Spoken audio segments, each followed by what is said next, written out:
ایمان پلورونکي شپږدېرشمه برخه.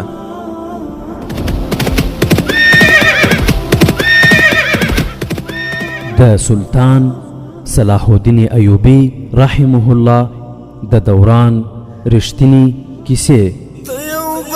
صلاح الدین پر د غزمکارا پیدا کړه، ته یو بل صلاح الدین پر د غزمکارا پیدا کړه. الحمد لله وكفى والصلاة والسلام على رسوله المصطفى اما بعد. اولو خان راکوسو د هغو سپاهیانو مشر له حبشي دیني مشر سره روغبړ وکړ او ورته ویل موږ ستاسې دوستان یو، له مینې سره راغلي یو او ستاسې مینه به له ځانه سره وړو. او له دغو خبرو وروسته د شپږو تنو مجاهدینو مشر ورته وویل آیا تاسې د درېیو واړو نجونو قرباني ورکړې ده؟ دیني مشر په غوسه ځواب ورکړ موږ کوم نجلۍ قرباني کړې نه ده. او ته دا پوښتنه څنګه کوې؟ د مجاهدینو مشر وویل موږ له مصري پوځ نه باغیان یو، موږ ستاسې د هغه پوځ سپاهیان یو چې له مسلمانانو څخه به ستاسې د دیوتاګانو د سپکاوي بدله اخلي. موږ ته ستاسې سړی ویلي وو چې هغوی ځکه ماتې وخوړه چې د نجلۍ قرباني مو ورنه کړای شوه. موږ له رجب سره وو، موږ هغه ته وویل چې درې پرنګۍ نجونې به راوتښتو او د یوې په ځای به درې نجونې قرباني کړو او د دیوتا په نهنګانو به یې وخورو. موږ له ډېر لرې ځایه درې نجونې له ډېرو وعدو سره راوستې او رجب ته مو سپارلې چې هغه دلته راوستې او موږ هم د هغه لیدو ته راغلي چې هغه نجونې قرباني شوي دي او که نه. دغه کیسه علي بن سفیان رحمت الله علیه دوی ته جوړه کړې وه او دوی هم په ډېره ښه طریقه سره دغه کیسه حبشي ته وکړه. حبشي دیني مشر دوه کس هغه وویل رجب له موږ سره بې غیرتي وکړه، هغه نجونې راوستې وې خو د هغه نیت ورته پخپله خراب سوی. هغه نجونې له دې ځایه وتښتولې خو موږ هغه تېښتې ته پرې نه ښودو، هغه ته مو پوره سزا ورکړې خو نجونې زموږ له لاسه وتلې. او حبشي مشر دوی ته وویل آیا تاسې به هغه دوه نجونې پیدا کړای شئ؟ د دیوتاګانو غوسه ورځ په ورځ زیاتېږي. د مجاهدینو مشر وویل موږ به خامخا لاره چاره ولټوو، په لږو ورځو کې به دوه نجونې راولو. خو اول موږ رجب تیارې ورولې، موږ له هغه نه دا پوښتنه کوو چې هغه نجونې چیرې؟ حبشي دیني مشر هغوی ټول له ځانه سره روان کړل. خو هلته یو بله منظره وه، یو ځای د خټو پلن او ګرد لوښی ایښی و چې په همدې ډول یو بل لوښی هم چې په سر باندې یو سرپوښ و. دیني مشر له لوښي نه سرپوښ لرې کړ، لاندې لوښي ته یې لاس دننه کړ. کله چې لاس یې راوکېښ په لاس کې د رجب سر و او مخ یې هم بالکل روغ رمټ خو سترګې یې نیمې خلاصې وې، خوله یې بنده او سر یې له بدن څخه پرې سوی، له سره یې اوبه څڅېدې او دا کومه دوا وه چې حبشانو په دغه سر باندې وهلې وه چې خراب نه سي. دیني مشر وویل د هغه بدن مو په نهنګانو خوړلی دی، د هغه ملګري مو هم ژوندي ډنډ ته ور وغورځول ځکه چې نهنګان وږي وو. یو مجاهد وویل که موږ ته دا سر راکړئ موږ به نور ملګرو ته وروښیو او هغوی ته به ووایو چې څوک د انګوک د دیوتا سپکاوی کوي دا به یې انجام. مذهبي مشر وویل تاسې دا سر په دې شرط وړای سئ چې سبا تر مرپریوتو د مخه به بیرته رارسوي. دا د انګوک د دیوتا ملکیت دی، که بیرته یې را نه وړي نو سرونه به مو له تنو جدا شي. ورونو بالاخره مجاهدین کامیابه شول او د رجب سر یې له ځانه سره راغله. په درېیمه ورځ د رجب سر د صلاح الدین ایوبي رحمت الله علیه په مخ کې پروت و او صلاح الدین ایوبي رحمت الله علیه په ژور سوچ کې ډوب. د همدې شپې پیښه ده احمد کمال او نجلۍ د هماغه کور په برنډه کې ویده چې د استوګنې لپاره ورکړل شوی. په دې کور کې د هغوی شپږ ورځې تېرې سوي وې. په دې دوران کې به نجلۍ احمد کمال ته ویل چې هغه په سملاسي توګه مسلمانېدو ته تیاره ده خو که تاسې راسره واده وکړئ. خو احمد کمال به همدا ځواب ورکاوه لومړی باید دنده سرته ورسوو بیا واده. نجلۍ دوه درې کرتې دا اندېښنه څرګنده کړې وه چې له ما سره به چل کېږي. احمد کمال په دغه کور کې تر دغه وخته پورې هغه له ځانه لرې ساتله. په دې موده کې د نجلۍ له زړه نه ویره طرحه تللې وه او له پوره هوښیارتیا سره یې فکر کولی. په دې شپه هغه او احمد کمال په برنډه کې ویده.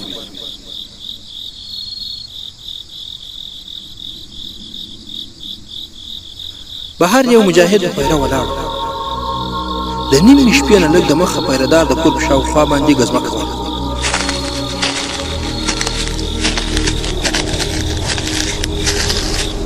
خو په دغه حالت کې ناڅاپه چا د شال لوري له ورمېږ نه ونیو، بیا ژر ورته په خوله کې ټوټه وتړله، پښې او لاسونه یې هم وتړل.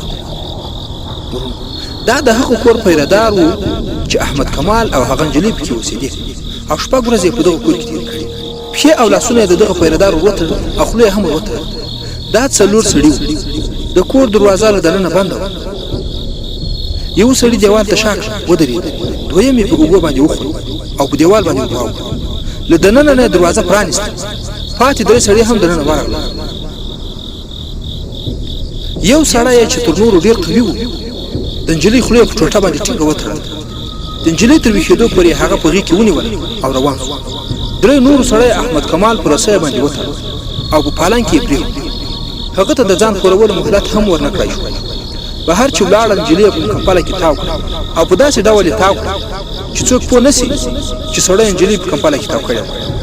له ښاره 4-5 میله لرې د فرعونانو د زمانې یو ډېر پراخه او کږه وږه غوندې ودانۍ او خندرې وې.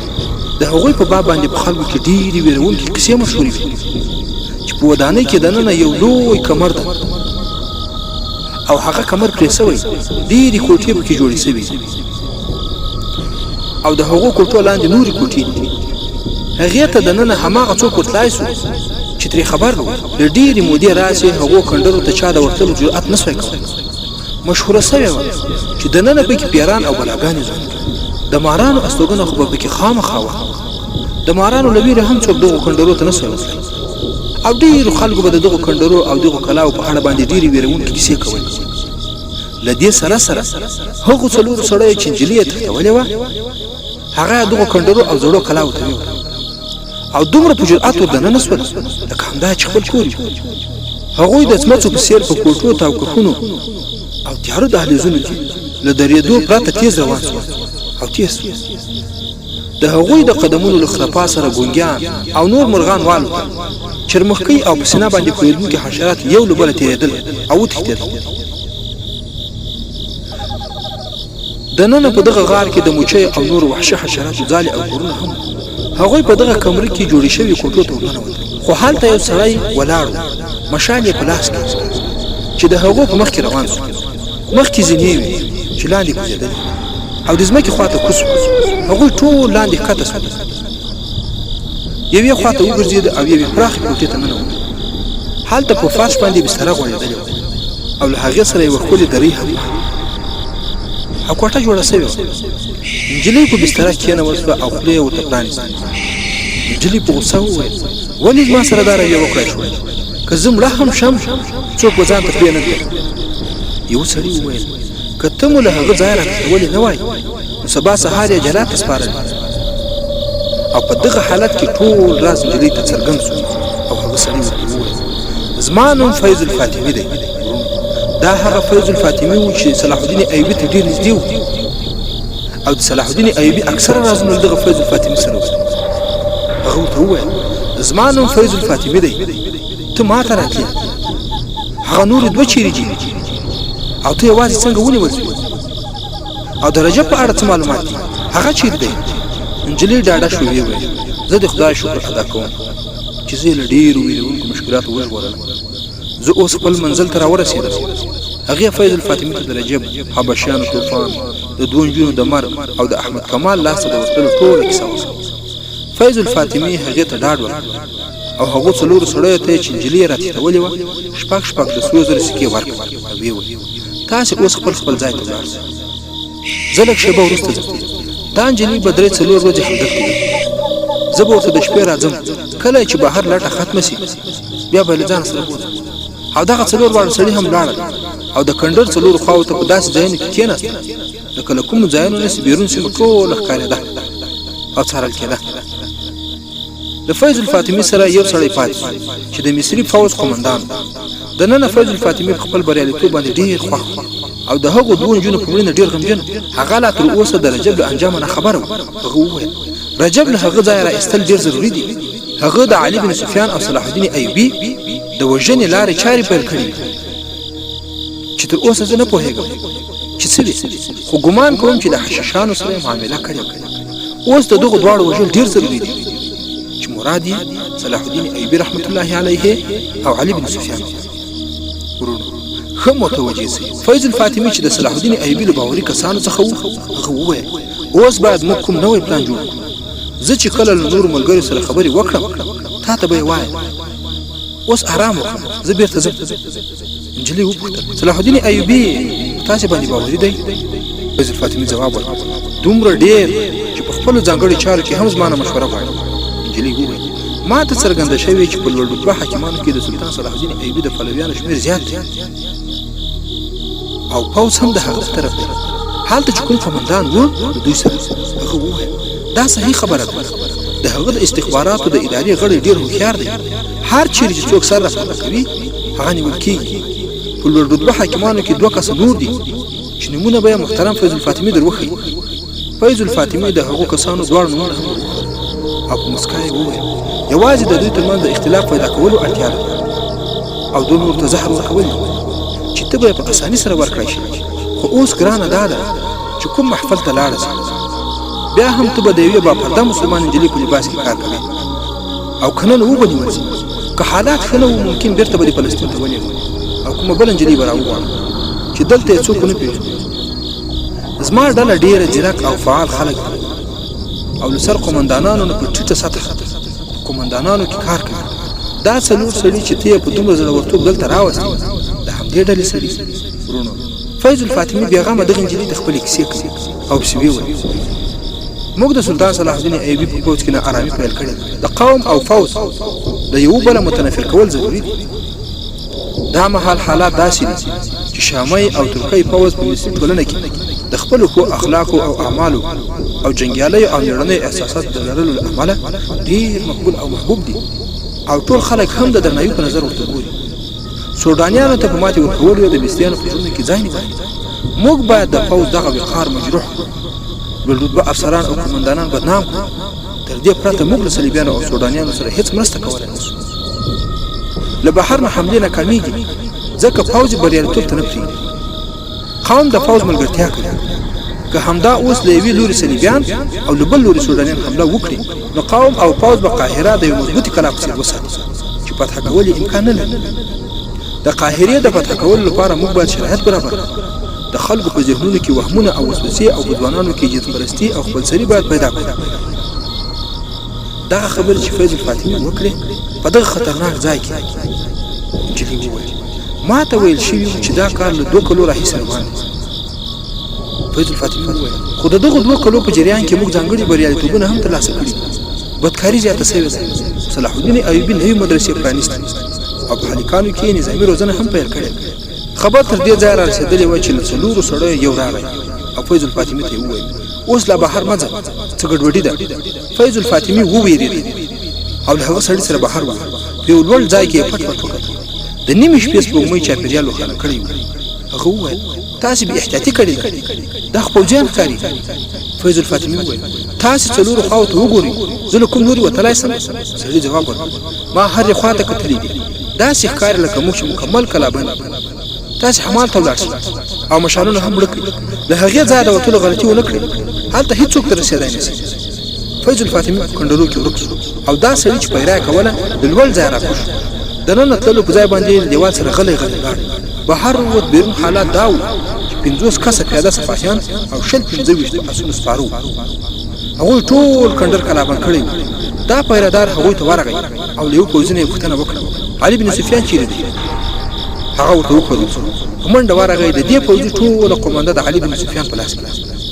دغه قومندان چې له فیض الفاطمي سره و د ده ټوله لارښوونه د علي بن سفیان سره. له هغه سره احمد کمال هم و. پیرهدار وویل دننه کومه خطره نشته، له تاسې سره 2 سړي هم بس دي، له ما سره راسه. دا پیرهدار له هغو 4 کسو څخه و چې نجلۍ یې راټیټولې. علي بن سفیان رحمت الله علیه 2 مشعلونه روښانه کړل. احمد کمال او 4 سپاهیان یې ځان سره واخیستل. 2 ته یې مشعلونه ورکړل. ټولو تورې وایستې او له هغه سړي سره کندر ته ننوتل. هغوی ولیدل چې یو سړی له کوم لورې راغی او په منډه بېرته دننه ولاړ. د علي بن سفیان بدرکشي وویل دا د هغوی سړی دی، دننه یې خبر یې و، تاسې ژر راسئ. نو ټول ورمنډې کړې کله هغوی سره لارښود نه وای نو په دې کږو وږو لارو کې به بېلارې سوي وای هغوی له لارښود سره سم چټک روان وو د کوم لوري یو بل سړی په منډه راغی د هغې دا غږ واورېد زه همالته ځم ژر راځئ دا د هغه لارښودونکی ملګری او هغه ډبرینې کوټې ته ورسېده چې زینه پکې لاندې ښکته سوې وه د لاندې نه یې غږونه واورېدل زموږ سره دوکه سوې ده دا دواړه د هغوی سړي دي بیا د تورو جنګولو غږونه واورېدل او دا غږ هم راغی دا هم ووژنئ چې ګواهي ورنه کړای شي علي بن سفیان رحمت الله علیه او احمد کمال رحمه الله چې له مشالونو وړونکو سره وو هغې کوټې ته ورسېد هلته وینې بهېدې نجلۍ په ګېډه دواړه لاسونه ایښي او ناسته د فیض الفاطمي سره چې کوم قمندانان وو هغه او یو بل سړی د فیض الفاطمي او یو پیردار سره په جګړه وو علي بن سفیان فیض الفاطمي ته اخطار ورکړ کله چې فیض الفاطمي د ځان په خلاف ډېرې تورې ولیدې خپله توره یې ګزار کړه احمد کمال ورمنډه کړ او نجلۍ یې په غېږ کې ونیولې د هغې ګېډه څیرې سوې وه احمد کمال په فرش باندې له غوړېدلې بسترې نه څادر راپورته کړ او د نجلۍ ګېډه یې پرې وتړله او علي بن سفیان ته یې وویل ما ته اجازه راکړه دا بهر وباسم علي بن سفیان ورته اجازه ورکړه احمد کمال نجلۍ په لاسونو کې راپورته کړه ډېره په تکلیف بیا هم مسکی شو او احمد کمال ته یې وویل ما خپل مسؤلیت سر ته ورساوه او ستاسې مجرمان مې ونیول ورونو د علي بن سفیان رحمت الله علیه استخباراتي زیور دلته هم څرګند شو چې اوس به تفصیل واورئ چې دا څنګه کیسه وه فیض الفاطمي او د نجلۍ له اغوا کوونکو څلور کسان دوی یې ونیول دوه نور سړي او یو قمندان چې د فیض الفاطمي سره وو د علي بن سفیان رحمت الله علیه سړي دا یوه ډرامه وه چې د فیض الفاطمي د بالفعل نیولو لپاره عملي کړای شو سلطان صلاح الدین ایوبي رحمت الله علیه غوښتل نجلۍ پوره مرسته وکړه خو په دغه مرستې کې ټپي هم سوه دا ډرامه داسې جوړه کړای شوې وه چې له نجلۍ نه یې هغه پټ کلمات زده کړل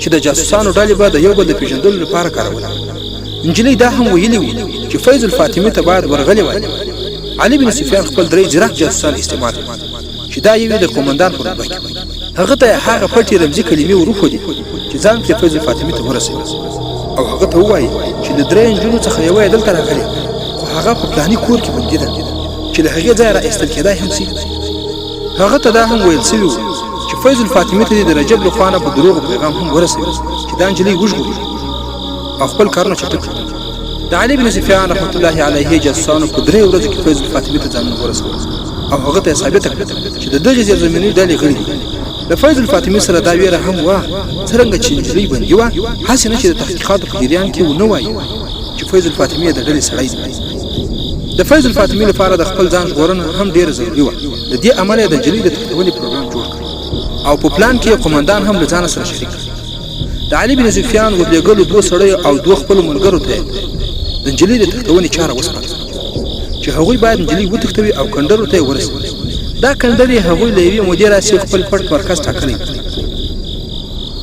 احمد کمال او نجلۍ ته وویل شول چې هغوی به په برنډه کې مړ کېږي د شپې به نجلۍ تښتول کېږي چې احمد کمال به یې د مخنیوي هڅه نه کوي هر وخت به له کوره یو تن پیردار د باندې و او پیره به یې کوله په دې شپه چې کوم سړی پیردار و هغه صفاهي نه بلکې د علي بن سفیان د استخباراتو د ادارې غړی و هغه ته پته وه چې نن شپه پرې حمله کېږي یرغل کوونکي د علي بن سفیان د ادارې سړي و که د فیض الفاطمي سړي وای نو په خنجر به یې وهلی و او دا پیردار به یې وژلی و خیر فیض الفاطمي او قمندان هغه شپه کنډر ته لاړل په ټاکلي وخت په څوکیدار حمله وسوه په دیوال ور واوښتل دا مهال احمد کمال ویښ هغه ولیده چې نجلۍ پورته کړای شوه خو سترګې یې بندې کړې او څومره هغه مهال یې ټوپونه او زورونه پیل کړل چې په رسۍ یې تړل سوي نجلۍ هم کنډر ته ورسوله دا ډرامه ځکه عملي کړای شوه چې فیض الفاطمي د تښتونې پروګرام جوړ کړی و او په تښتونکو کې خپل دوه سړي شریک کړي وه هغوی ته یې باید دا څرګنده کړې وای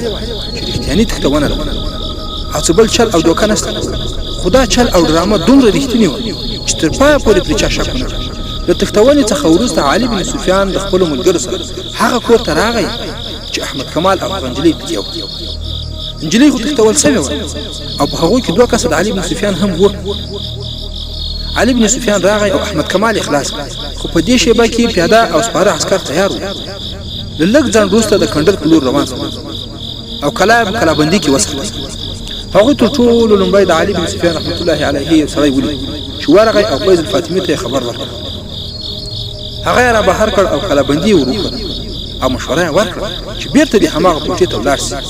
فیض الفاطمي یې بیرته ولېږه او هماغه سړی پخپله بهر او علي بن سفیان او احمد کمال یې دننه بوتله. دا د هغه سړي هوښیارتیا وه چې فیض الفاطمي یې پخپله کوټه کې پټېدلو ته قانع کړ. که هغه د کنډرو په کږو وږو دهلیزو او کوټو کې ځان پټ کړی وای نو بیا یې نیول اسان کار نه و. کنډر ډېر پراخ او پیچلی و، بهر خو سپوږمۍ وه ولې دننه بیا توره شپه وه. که په تیاره کې تعقیبېدای نو په خپلو کې د ټکر امکان موجود و چې وژنه هم رامنځته کېدای شوه. بیخي په وروستیو شېبو کې فیض الفاطمي پوه شو چې قومندان او دوه سړي د هغه ملګري نه دي بلکې په چل یې دلته راوستي دي.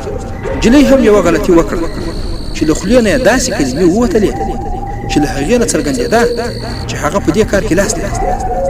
د فیض الفاطمي دوه ملګرو ځانونه ورسول او دسیسه هم رسوا شوه او جګړه پیل شوه. فیض الفاطمي د تورې په څوکه نجلۍ په نس کې ووهل او نس یې ورڅیرې کړ، خو هغه نجلۍ په دې خاطر باندې وژل غوښتل چې په هغه باندې بیا شهیدي ورنه کړي. فیض الفاطمي او د هغه ملګري زندان ته ولېږل. علي بن سفیان درې واړه جلا جلا بندیان او درې واړو ته یې د رجب سر وښود او ویې ویل د خپل ملګري پای ته وګورئ، که تاسې دا هیله لرئ چې تاسې ته به ژر سزا درکړل شي نو دا خیال مو له دماغو نه وباسئ. تر څو چې خپله ډله ونه ښیي تاسې به مې په چکر شکنجه کې تړلي، نه به مو ژوند ته پرېږدم او نه به مو وژنم. دی هم دلته تر تحقیقاتو لاندې و او هلته د نجلۍ روغتیایي حالت هم ښه نه و. طبیبانو او جراحانو د هغې د بچ کولو مکمل کوښښ وکړ خو د هغې د پرې شویو کولمو علاج ونه شو. هغه بیا هم ډاډه وه لکه چې له خپل وژونکي زخم یې بې پروا وي. د هغې یوازې یوه غوښتنه وه چې احمد کمال دې راسره ناست و. سلطان صلاح الدین ایوبي رحمت الله علیه هم پوښتنې ته ورغی. احمد کمال چې د مصر امیر د پوځ اعلی قمندان ولید د درناوي لپاره ودرېد. نجلۍ له لاسه ونیو، له ځانه سره یې کېناوه. احمد کمال د صلاح الدین ایوبي په شتوالي کې کېناستلی نه شو تر هغې چې سلطان صلاح الدین ایوبي ورته د نجلۍ سره د ناستې اجازه ورکړه. سلطان صلاح الدین ایوبي رحمت الله علیه د نجلۍ په سر باندې لاس راکش کړ او په مهربانۍ ورته د روغتیا دعا وکړه. په درېیمه شپه احمد کمال رحمت الله علیه د نجلۍ سر ته ناست و او نجلۍ په بد روغتیایي حالت کې وه. نجلۍ په حیرانوونکي غږ وپوښتل: احمده، ته له ما سره واده کوې او که نه؟ ما خو خپله وعده ترسره کړه. احمد کمال وویل: هو، تا خپله وعده پوره کړه. الله تعالی دې تا روغه کړي او د ټولو ګناهونو بخښنه دې الله درته وکړي. د هغې ژبه تړتړۍ شوه. د احمد کمال لاس یې په خپلو دوو لاسونو کې کلک ونیو خو په دغه حالت کې د دې لاسونه سست شول. احمد کمال پاکه کلمه ولوسته او نجلۍ یې پاک خدای ته وسپارله.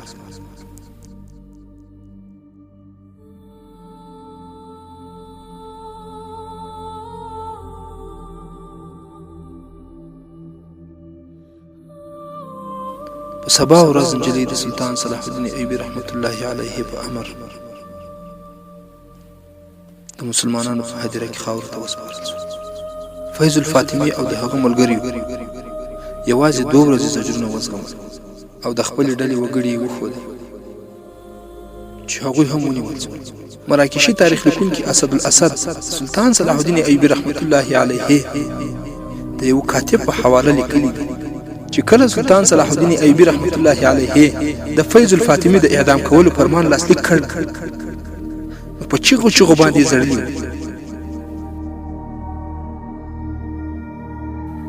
ورونو هیڅ کله له خپل وفادار امیر سره خیانت ونه کړ، کني دنیا او آخرت مو برباد او له رسوایی او ضلالت سره به مخ لکه څنګه چې فیض الفاطمي او د ده ملګري ورسره مخ شول. ورونو دا وه د هغې نجلۍ رښتینې پیښه چې له فلسطین څخه را استول شوې وه او د مسلمانانو د خلاف پر ځای د مسلمانانو په ګټه باندې کار وکړ او خدای د هدایت لارې ته برابره کړه. دا چې د 1101 میلادي کال نورې پیښې به څه وي او سلطان صلاح الدین ایوبي رحمت الله علیه به له کومو ننګونو سره مخ کېږي او دا چې د درباري او دولتي ملایانو په جامه کې صلیبیان کوم کارونه د مسلمانانو په منځ کې مخ ته وړي او د سلطان صلاح الدین ایوبي رحمت الله علیه د زمانې نورې رښتینې عبرتي واقعې به څه وي. د شپږ دېرشمې برخې پای.